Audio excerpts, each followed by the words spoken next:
ನಮಸ್ಕಾರ ಸ್ನೇಹಿತರೆ, ಹುಚ್ಚು ಸತ್ಯ ಮತ್ತೊಂದು ಚಾನಲ್ಗೆ ಸ್ವಾಗತ. ಇವತ್ತಿನ ದಿನ ಟೈಟಲ್ ನೋಡಿದಾಗ ನೀವು ಒಂದು ಅಜ್ಜಿ ಕತೆ, ಯಾವ ಅಜ್ಜಿ ಯಾರ ಬಗ್ಗೆ ಹೇಳ್ತಾ ಇದ್ದಾನೆ ಅನ್ನೋಕ್ಕಿಂತ ಮುಂಚೆ ಇವತ್ತಿನ ಬೆಳಗ್ಗೆಯಿಂದ ಸಂಜೆ ತನಕ ನಾನು ಏನೇನು ಮಾಡಿದೆ ಅಂತ ಹೇಳಿದಾಗ ಅಜ್ಜಿ ವಿಷಯ ಯಾಕೆ ಅಂತಂದು ನಿಮ್ಗೆ ಗೊತ್ತಾಗುತ್ತೆ. ಪಕ್ಕದ ಮನೆ ವಿಘ್ನೇಶ ಹೋಗಿ ಫ್ರೆಂಡ್ ಇದ್ದು ಪ್ರಕಾಶ ನೋಡ್ದ ಹೆಂಡ್ತಿದ್ದು ಬೈಕೆ ಅಂದರೆ ಸೀಮಂತ ಮಾಡ್ತಾರಲ್ಲ, ಅದಕ್ಕೆ ಕರ್ಕೊಂಡು ಹೋದ ಮಧ್ಯಾಹ್ನ ಊಟ ಟೈಮಿಗೆ. ನಾನು ಹೋದೆ. ನಮ್ಮ ಕಡೆ ಬಯಕೆ ಅಂತಾರೆ, ಒಂದೊಂದು ಕಡೆ ಒಂದೊಂದು ಹೇಳ್ತಾರೆ. ಅಂದರೆ ಆ ಸಂದರ್ಭದಲ್ಲಿ ಗರ್ಭಿಣಿ ಹೆಂಗಸರಿಗೆ ಏನೇನೋ ತಿನ್ನುವಂಥ ಆಸೆ ಇರುತ್ತೆ. ಆ ಕಾರಣದಿಂದ ಅದನ್ನು ಬಯಕೆ ಅಂತ ಮಾಡಿ ಅವರಿಗೆ ಬೇಕಾದಂಥ ವೆರೈಟಿ ತಿಂಡಿಯನ್ನು ವೆಜ್ಜಲ್ಲಿ veg, non veg chakli, laddu, ಈ ಥರ ಬೇರೆ ಬೇರೆ ವೆರೈಟಿ ತಿಂಡಿಗಳನ್ನೆಲ್ಲ ಮಾಡಿ ಅವ್ರ ಮುಂದೆ ಬಡಿಸಿ ಅವಳಿಗೆ ತಿನ್ನಿಸುವಂಥ ಒಂದು ಕ್ರಮ. ಅಂದರೆ ಇನ್ನು ಎಲ್ಲ ಬಯಕೆಗಳು ತೀರಲಿ ಮತ್ತು ನಿಮಗೊಂದು ಒಳ್ಳೆ ಮಗುವಿನ ಜನನ ಆಗಲಿ ಅಂತೇಳಿ ನಮ್ಮ ಭಾರತೀಯ ಸಂಪ್ರದಾಯ.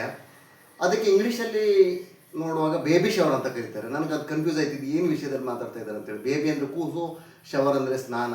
ಆಮೇಲೆ ಗೂಗಲಲ್ಲಿ ಸರ್ಚ್ ಮಾಡುವಾಗ ಈ ಥರ ಒಂದು ಕಾರ್ಯಕ್ರಮದಲ್ಲಿ ಬಂದಂಥ ಅತಿಥಿಗಳು ಅವಳ ಮೇಲೆ ಗಿಫ್ಟಿನ ಸುರಿಮಳೆಯನ್ನು ಮಾಡ್ತಾರೆ. ಅಂದರೆ ಶವರ್ ಆಫ್ ಗಿಫ್ಟ್ಸ್. ಆ ಕಾರಣದಿಂದ ಇದನ್ನು ಬೇಬಿ ಶವರ್ ಅಂತ ಕರೀತಾರೆ ಅಂತೇಳಿ ಖುಷಿ ಆಯಿತು.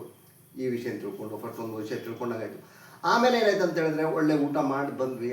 ಆ ಸಂದರ್ಭದಲ್ಲಿ ನನಗೆ ಬಂದಂಥ ಆಲೋಚನೆ, ಒಂದು ಹುಡುಗಿ ಮದುವೆ ಮಾಡಬೇಕಂದ್ರೆ ಭಾರತ ದೇಶದಲ್ಲಿ ಅಂದರೆ ಮಿಡಲ್ ಕ್ಲಾಸ್ ಮತ್ತು ಬಡವರಿಗೆ ಎಷ್ಟು ಕಷ್ಟ ಇದೆ, ಎಷ್ಟೆಲ್ಲ ಪ್ರಿಪ್ರೇಷನ್ ಬೇಕಾಗತ್ತೆ, ಏನೇನು ತರಬೇಕು, ಏನೇನು ಮಾಡಬೇಕು ಅಂಥೇಳಿ. ಒಂದು ಹುಡುಗಿಯನ್ನು ನೋಡಿ ನಿಶ್ಚಿತಾರ್ಥ ಸ್ಟಾರ್ಟ್ ಆದ್ಮೇಲಿಂದ ಮದುವೆ, ಆ ಹುಡುಗನೇ ಈ ಹುಡುಗಿನೇ ಆ ಹುಡುಗ ಮದುವೆ ಆಗ್ತಾನೆ ಅಂತ ಗೊತ್ತಾದ ತಕ್ಷಣ ನಾನಾ ವಿಧದ ತಯಾರಿಗಳೇ ಇರುತ್ತೆ.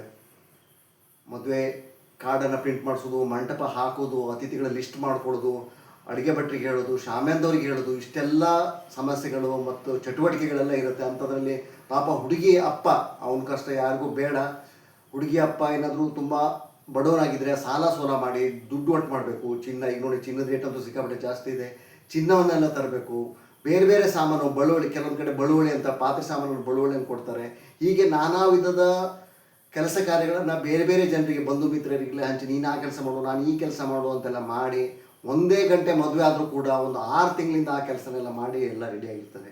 ಅಂಥ ಸಂದರ್ಭದಲ್ಲಿ ಗೆಸ್ಟ್ಗಳು ಅಂದರೆ ನಾವು ಡೈರೆಕ್ಟಾಗಿ ಹೋಗಿ ಊಟ ಮಾಡ್ತೀವಿ. ಕೆಲವೊಬ್ಬರೆಲ್ಲ ನಾವು ನಮ್ಮಂಥವರೆಲ್ಲ ಡೈರೆಕ್ಟ್ ಊಟ ಟೈಮಿಗೆ ಹೋಗಿ ಸ್ಟೇಜ್ಗೆ ಹೋಗಲ್ಲ, ವಧುವರನ್ನು ವಿಶ್ ಕೂಡ ಮಾಡಲ್ಲ, ಡೈರೆಕ್ಟ್ ಊಟದ ಹಾಲಿಗೆ ಹೋಗಿ ನೋಡ್ತೀವಿ. ನನಗೆ ಇಲ್ಲಿ ಬಂದ ಸಮಸ್ಯೆ ಏನಂತ ಹೇಳಿದ್ರೆ, ಅವರಷ್ಟೆಲ್ಲ ಕಷ್ಟಪಟ್ಟು ಅಡುಗೆ ಭಟ್ರ ಹತ್ರ ಹೇಳಿ, ಒಳ್ಳೆ ಅಡುಗೆ ಭಟ್ರು ಯಾರಿದ್ದಾರೆ ಅಂತ ನೋಡಿ ಒಳ್ಳೆ ಚೌಲ್ಟ್ರಿ ಬುಕ್ ಮಾಡಿ ಹೋಗಿ ಎಲ್ಲ ವ್ಯವಸ್ಥೆ ಮಾಡಿಕೊಂಡು ಯಾರಿಗೂ ಏನೂ ಕುಂದು ಕೊರತೆ ಆಗದೆ ಇರೋ ಥರ ಮಾಡಿದಾಗ, ಅಷ್ಟೆಲ್ಲ ಮಾಡಿದ ತಕ್ಷಣ ಕೆಲವೊಂದು ಕಡೆ ಮತ್ತು ಕೆಲವೊಬ್ರು ಏನು ಸಮಸ್ಯೆ ಮಾಡ್ತಾರೆ ಅಂತ ಹೇಳಿದ್ರೆ, ಆ ಊಟ ಸರಿಯಾಗಲಿಲ್ಲ, ಅದು ಹಾಗಾಯಿತು, ಇದು ಹೀಗಾಯ್ತು ಅಂತ ಕಂಪ್ಲೇಂಟ್ ಕೊಡ್ತಾರೆ. ಬಟ್ ಆ ಒಂದು ವ್ಯಕ್ತಿ ಅಂದರೆ ಆ ವಧುವಿನ ಅಥವಾ ಅವರ ಕುಟುಂಬದವರು ಎಷ್ಟೆಲ್ಲ ಕಷ್ಟಪಟ್ಟು ಪ್ರತಿಯೊಂದು ಪಿನ್ ಟು ಪಿನ್ ಪಾಯಿಂಟನ್ನು ಅವರು ಒಂದು ಫುಲ್ಫಿಲ್ ಮಾಡಿ ಯಾರಿಗೂ ಏನೂ ತೊಂದರೆ ಆಗದೆ ಇರೋ ಥರ ಒಂದು ವ್ಯವಸ್ಥೆ ಮಾಡಿರ್ತಾರೆ. ಸುಮ್ಮನೆ ನಮ್ಮ ಕರ್ತವ್ಯ ಏನಿರುತ್ತೆ ಅಂತ ಹೇಳಿದ್ರೆ, ಹೋಗಿ ಆ ಒಂದು ಮದುವೆ ಸಮಾರಂಭವನ್ನು ಕಣ್ತುಂಬ ನೋಡಿ ಖುಷಿಪಟ್ಟು ವಧುವರು ಚೆನ್ನಾಗಿರಲಿ ಅಂತ ದೇವರ ಹತ್ರ ಬೇಡಿ ಅವರಿಗೊಂದು ಆಶೀರ್ವಾದ ಮಾಡಿ, ಕೆಲವು ಸತಿ ಆಶೀರ್ವಾದವೇ ಉಡುಗೊರೆ ಅಂತ ಇರುತ್ತೆ, ಕೆಲವು ಸತಿ ಉಡುಗೊರೆ ಕೊಡೋದಿರುತ್ತೆ. ಅಂದರೆ ನಮ್ಮ ಮನಸ್ಸಿದ್ರೆ ಉಡುಗೊರೆಯನ್ನು ಕೊಟ್ಟು ನಾವು ಸುಮ್ಮನೆ ನಮ್ಮ ಪಾಡಿಗೆ ಬರಬೇಕು ಖುಷಿಯಿಂದ. ಯಾಕಂತ ಹೇಳಿದ್ರೆ ಒಂದು ಒಳ್ಳೆ ಕಾರ್ಯ ಆಯ್ತಲ್ಲ, ಒಂದು ಹುಡುಗ ಸಿಕ್ಕ, ಹುಡುಗನಿಗೆ ಒಂದು ಹುಡುಗಿ ಸಿಕ್ಕಲು, ಆಗ ಒಬ್ರಿಗೊಬ್ರು ಸಂಗಾತಿ ಸಿಕ್ಕರಲ್ಲ, ಇನ್ನು ಇವ್ರ ಜೀವನ ಚೆನ್ನಾಗಿಲ್ಲಪ್ಪ ದೇವ್ರೆ ಅಂತ ಅವರಿಗೆ ಆಶೀರ್ವಾದ ಮಾಡಬಹುದು. ಬಿಟ್ಟು ಕೆಲವೊಬ್ರು ಏನು ಮಾಡ್ತಾರೆ ಅಂದರೆ, ಅದು ಸರಿ ಇಲ್ಲ, ಇದು ಸರಿ ಇಲ್ಲ. ದಿನ ಪೇಪರಲ್ಲಿ ನೋಡ್ತಾ ಇರ್ತೀವಿ, ಒಂದು ಊಟದ ವಿಷಯದಲ್ಲಿ ಗಲಾಟೆಗೆ ಮದುವೆ ಕ್ಯಾನ್ಸಲ್ ಆಗಿ ಹೋಗೋದು. ಏನು ಸ್ವಾಮಿ, ಇದಕ್ಕೇನಾದ್ರು ಅರ್ಥ ಇದೆ? ಟೋಟಲ್ ಹುಚ್ಚಸ್ ಅಂತೆ. ನನ್ನ ಚಾನಲ್ ಹೆಸರು ಇಟ್ಟಿದ್ದೆ ಈ ಕಾರಣದಿಂದ, ಹುಚ್ಚಸ್ ಅಂತೆ ಅಂತೇಳಿ. ಇದಕ್ಕೇನಾದ್ರು ಅರ್ಥ ಇದೆಯಾ? ಒಂದು ದೇವ್ರು ಕೊಟ್ಟಂಥ ಊಟ, ಅವ್ರು ಅಷ್ಟೆಲ್ಲ ಕಷ್ಟಪಟ್ಟು ಮಾಡಿರ್ತಾರೆ. ಒಂದು ಊಟಕ್ಕೆ ಮಿನಿಮಮ್ 170, 180, 200, ನಾನ್ ವೆಜ್ ಊಟ ಆದರೆ 300 ರೂಪಾಯಿ ಎಲ್ಲ ಇರುತ್ತೆ. ಖುಷಿಯಿಂದ ಊಟ ಮಾಡಿ ಬರ್ಬೋದಪ್ಪ. ತಪ್ಪು ಮನುಷ್ಯರಿಂದ ಆಗದೆ ಮತ್ತೇನು ಪ್ರಾಣಿಗಳಿಂದ ಆಗತ್ತಾ? ಪ್ರಾಣಿಗಳಿಂದ ತಪ್ಪೇ ಮಾಡಲ್ಲ, ಮನುಷ್ಯರೇ ತಪ್ಪು ಮಾಡೋದು. ಈಗ ನಿಮ್ಮ ಮನೆ ಫಂಕ್ಷನ್ ಆಗಿದ್ದು ನೀವು ಅದೇ ಥರ ಮಾಡ್ತಿದ್ರಿ? ಇಲ್ಲಲ್ಲ, ಅವ್ರು ಏನು ಊಟ ಕೊಟ್ಟು ಸುಮ್ಮನೆ ತಿಂದು ಬರಬೇಕು. ಅದನ್ನು ಬಿಟ್ಟು ಹಾಗಾಯಿತು ಹೀಗಾಯಿತು ಕ್ರಿಟಿಕ್ ಮಾಡ್ಲಿಕ್ಕೆ ಹೋಗ್ತೀರಿ, ಅದು ತುಂಬ ಒಂಥರ ಬೇಜಾರಾಗುತ್ತೆ. ಈ ಥರ ಎಲ್ಲ ದಯವಿಟ್ಟು ಮಾಡಬೇಡಿ ಅಂತಲೇ ಹೇಳಿ. ಆಮೇಲೆ ಇಷ್ಟೇ, ಈ ವಿಷಯ ಮಾತ್ರ ಇಷ್ಟೇ. ಅಲ್ಲಿಂದ ನಾವು ಸೀದಾ ನಮ್ಮ ಫ್ರೆಂಡು ಭಾರದ್ವಾಜ ಮತ್ತು ಶಾವೆಲ್ಲ ಸೇರಿ ಮಂದಾರ್ತಿ ಮತ್ತು ನೀಲಾವರ ದೇವಸ್ಥಾನಕ್ಕೆ ಹೋಗ್ಬರೋಣ ಅಂತ ಹೇಳಿದ್ರು. ನೀಲಾವರದಲ್ಲಿ ಅಮ್ಮನವರು ದೇವಸ್ಥಾನ, ಮಹಿಷಮರ್ದಿನಿ ಅಮ್ಮನವ್ರ ದೇವಸ್ಥಾನ ತುಂಬ ಚೆನ್ನಾಗಿದೆ. ಉಡುಪಿ ಕಡೆ ಬಂದಾಗ ಅದು ನೀವು ನೋಡ್ಲಿಕ್ಕೆ ಹೋಗಬೇಕು. ಅಲ್ಲಿಂದ ಮಂದಾರ್ತಿ ಕ್ಷೇತ್ರಕ್ಕೆ ಹೋದ್ವಿ.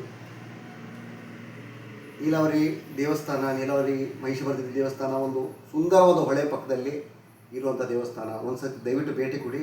ಅಲ್ಲಿಂದ ನಾವು ಸೀದಾ ಮಂದಾರ್ತಿ ದೇವಸ್ಥಾನಕ್ಕೆ ಹೋದ್ವಿ. ಅಲ್ಲಿಂದ 6 ಕಿಲೋಮೀಟ್ರ್ ಮಂದಾರ್ತಿ ದೇವಸ್ಥಾನಕ್ಕೆ ಹೋದ್ವಿ. ಮಂದಾರ್ತಿಯಲ್ಲಿ ದುರ್ಗಾ ಪರಮೇಶ್ವರಿ ದೇವಿ, ಒಂದೇ ದೇವಿದೆ 2 ರೂಪ. ಅಲ್ಲಿ ಮಹಿಷಮರ್ದಿನಿನೂ ಅವತಾರ, ಇಲ್ಲಿ ಪರಮೇಶ್ವರಿ ಅವತಾರ. 28 ಮೋಸ್ಟ್ಲಿ ಗೊತ್ತಿಲ್ಲ, ನನಗೆ ಸರಿ ಕೇಳಲಿಲ್ಲ. ಸಾಮೂಹಿಕ ವಿವಾಹ ಇತ್ತು. ಜಸ್ಟ್ ಎಲ್ಲ ವಧುವರರು ಅಲ್ಲಿಂದ ಹೊರಟೋಗಿದ್ರು. ನಾವು ಗೊತ್ತಿಗೆ ಎಲ್ಲ ಕ್ಲೀನಿಂಗ್ ಎಲ್ಲ ಆಗ್ತಾಯಿತ್ತು. ಏನು ಜನ ಕಾಣ್ತಾ ಇಲ್ಲ ಅಂತೇಳಿ, ಇಲ್ಲ ಈಗಷ್ಟು ಜನ ಮದುವೆ ಮುಗಿಸ್ಕೊಂಡು ಹೋದರು, ಸಾಮೂಹಿಕ ವಿವಾಹ ಇತ್ತು ಅಂತೇಳಿ. ನಮ್ಮ ಭಾರತ ದೇಶದಲ್ಲಿ ಅಂದರೆ ಎಸ್ಪೆಷಲಿ ನಮ್ಮ ಕರ್ನಾಟಕದಲ್ಲಿ ಧರ್ಮಸ್ಥಳದವ್ರು ಮಾಡ್ತಾರೆ, ಕೊಲ್ಲೂರಿನವ್ರು ಮಾಡ್ತಾರೆ, ಮಾಣಕಟ್ಟೆ ದೇವಸ್ಥಾನದಲ್ಲಿ ಕೂಡ ಆಗುತ್ತೆ, ಮತ್ತು ಹಾಗೆ ಇದು ಈ ಮಂದಾರ್ತಿ ದೇವಸ್ಥಾನದಲ್ಲಿ ಕೂಡ ಆಗುತ್ತೆ. ಬಡವರಿಗೆ, ಯಾರಿಗೆ ಯೋಗ್ಯ ಪಾಪ ಅರ್ಹತೆ ಇರಲ್ಲ, ತುಂಬ ಬಡವರು ಇರ್ತಾರೆ, ಅಂಥವರಿಗೆ ಇವ್ರು ಮಾಡೋಂಥ ಒಂದು ಒಳ್ಳೆ ಕೆಲಸ.